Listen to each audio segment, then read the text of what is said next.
dayimoni twambare inkomezi zo gusenda iby'abapfumu twambare inkomezi zo gusenda iby'abarozi icyo mpa nawe ukabimenya ukambara izo nkomezi hano mu Burundi hoba amahoro nahajya ubaye hakaba ayandi ukajewe hamwe nawe ntacyo buza Imana idatabara twambare inkomezi zo kurwana na Satani twambare inkomezi zo kurwana n'abadayimoni twambare inkomezi zo kurwana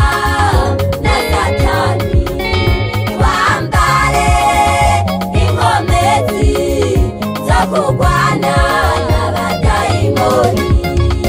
Yesu nawe yagize intambara zo kurwana na Satani amaze iminsi 40 n'amajoro 40 ari gusenga yisanze sheje umugwanizi azakuriwe ati niwaba n'umwana w'Imana bwira y'amabuye acika imitima Yesu nawe aramwishura ati byanditswe umuntu ntatungwa n'umutima gusa ariko atungwa n'ijambo ryose riva ku Mana umugwanizi yongera kumujana ku musozi uhagaze cane amwereka ubwami bwose bwo mw'isi n'ubwiza bwabwo ati ibyo byose ndabiguha niwe mfukamira ukansenga Yesu uno nyene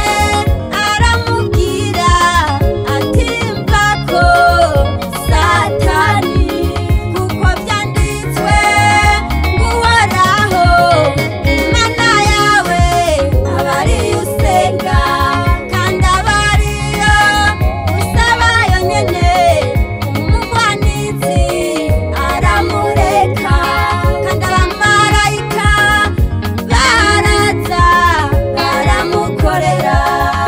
twambare inkomezi zo kurwana na Satani twambare inkomezi zo kurwana n'abadayimoni twambare inkomezi zo kurwana na Satani twambare inkomezi zo kurwana n'abadayimoni dusaba Imana itwongere inkomezi zo kunesha hano mw'isi turagwanwa umugwanizi adasiba kutugwanya mu bukene mu ngwara mu ntambara dusabe Yesu aduha inkomezi nka zimwe nawe yagwanisha nitwarutsinda urwo rugamba Yesu nawe azotujana twambare inkomezi zo kurwana